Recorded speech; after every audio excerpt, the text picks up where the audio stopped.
deal. Greg Jennings is here with us, looking beautiful. Since the elimination of the second bye, Looks fine.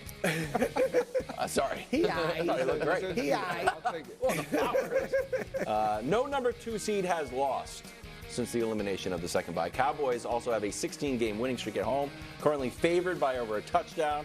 We're all officially picking the Packers. What? We're all officially picking the Packers? I believe so.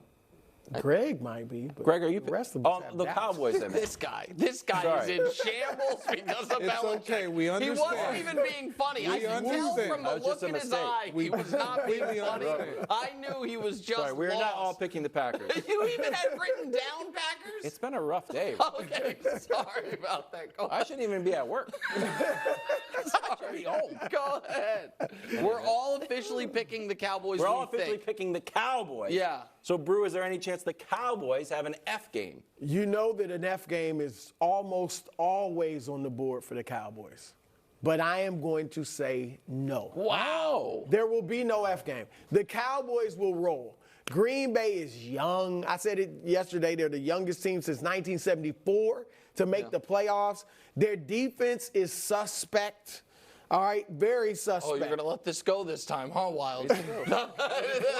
No, I mean, Dak, their defense gives up a lot over the middle, too. And that's where Dak thrives. Like, I think Dak's going to play well. Dallas is hyped. They're ready. Green Bay, I'm sure the players don't feel this way or the coaches, but there is a little sense of, hey, it's been a great year. We got to the playoffs. The future's bright with Jordan, but the future, not the present. So, yeah, I think Dallas is going to roll. I think the F game possibility will come in round two, against but Baker? not this game. Yeah, I'm with you. I don't think there will be an F game. I will say this. As much as you've talked about the Green Bay Packers defense, they don't give up a tremendous amount of points. So for the Cowboys, and I'm on the Cowboy bandwagon now, for us just automatically believing they're going to steamroll the Packers, I don't know how much that is true because they put up fight. But you got to believe with all that's at stake, with Mike McCarthy starting, that he gets to play his old franchise, Right. a team that he won the Super Bowl with. Obviously, I was a part of that. And then you think about Dak Prescott. Micah Parsons has been doing a lot of talking about the regular season has been cute and understanding what's at stake this season. Even with the Bill Belichick stuff now looming, they are listening to all of what the media is saying. think? Of course. Yeah. Micah talks every week. Yes. No, but do you think that's in McCarthy's head? Of course. Of course. He understands. He hasn't been great in his tenure with the Dallas Cowboys, specifically in the playoffs. In the playoffs. And so this is when, as a head coach, he would always tell us, this is when the games really matter. This is what mattered. This is this time of year where you separate good from great to elite. He understands that. He is no exception. So I put it at 0%. And I'm going to dust off an old favorite from a few years ago. Better than a bye for Dallas. I think this is just because the postseason has had some real anxious moments, and because the Packers are so young, and because Jordan Love, and credit to you for pointing this out earlier, and credit to him for playing so well. I do think Jordan Love's good, and I think he's going to be very good, but it's his first playoff game. It's a road environment. His team's a heavy underdog. I don't see a scenario where not only the Packers win, where it's close. And if you just look at the numbers going into the game, Dallas at home has slaughtered people, and we can show you that, and we know that. They're best in everything. And the point I was trying to bring up earlier this week that led to quite the kerfluffle until then Brew mentions it, and there's no problem whatsoever, is the Packers defense is not good.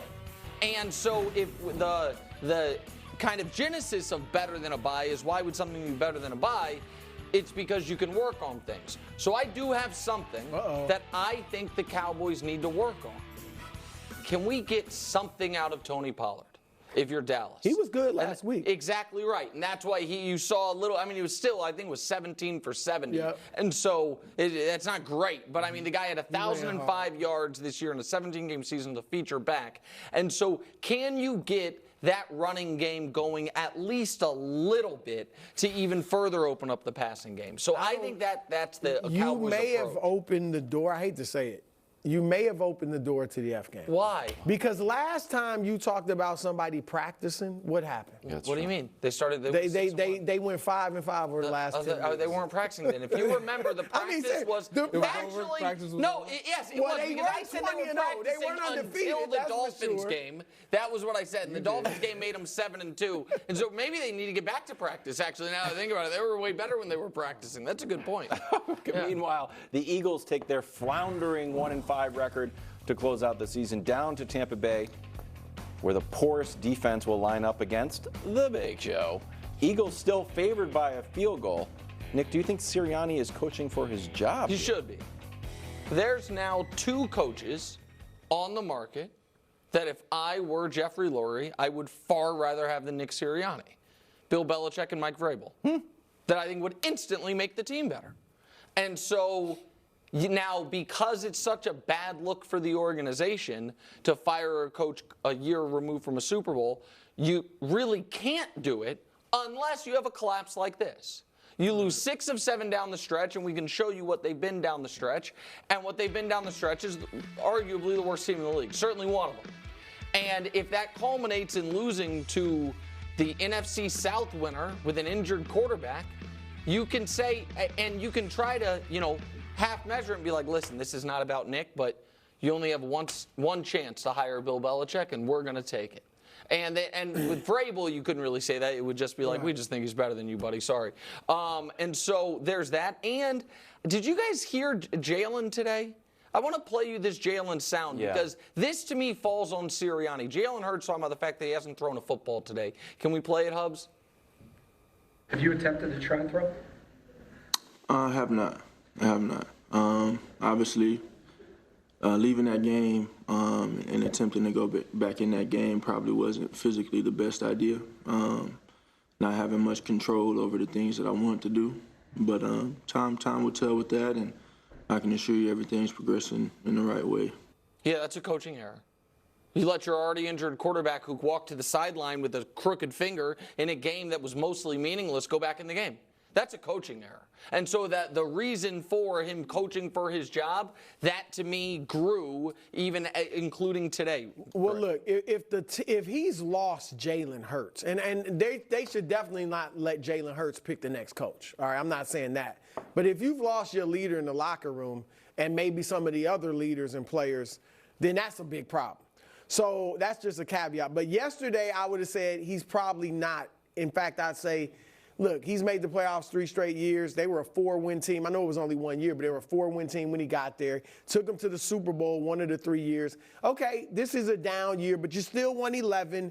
Let's run it back and see how things work out. You're on the hot seat now, but let's run it back. But now that Belichick's available, yes. If they lose this game, even if the heck, Belichick is Belichick. So even if they lose in the second round, if they play San Francisco and get slaughtered again, then maybe you're looking at him. But bottom line is since Belichick's available, he is coaching for his job. Yeah, that's the way I feel. Yes, he's coaching for his job. And the reason why is because anytime you have a coach that what's looming around that locker room, that organization is he's kind of lost the locker room or his messaging isn't getting through any longer. When you have 53 guys and they're not all going in the same direction and you have that amount of talent and that personnel around on that roster, there is no excuse. And you couple that with now you're losing, you lost 5 of 6, and then you falter in the postseason where you still wasn't able to get through to your team, something has to change, and it's not going to be a roster haulover. Right. It would be a head coach, especially now that you see what's available to you. I wouldn't do it for Vrabel, as good as he is. I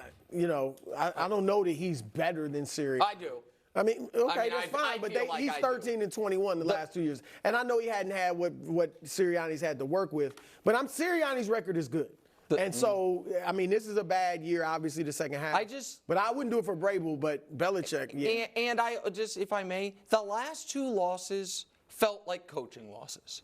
Losing to the Cardinals the way you did and then no showing for the first half against the Giants when your starters were playing because the talent is there. That to me is the Cardinals' loss was the defensive coaching staff is in shambles. But that's because Sirianni promoted Patricia.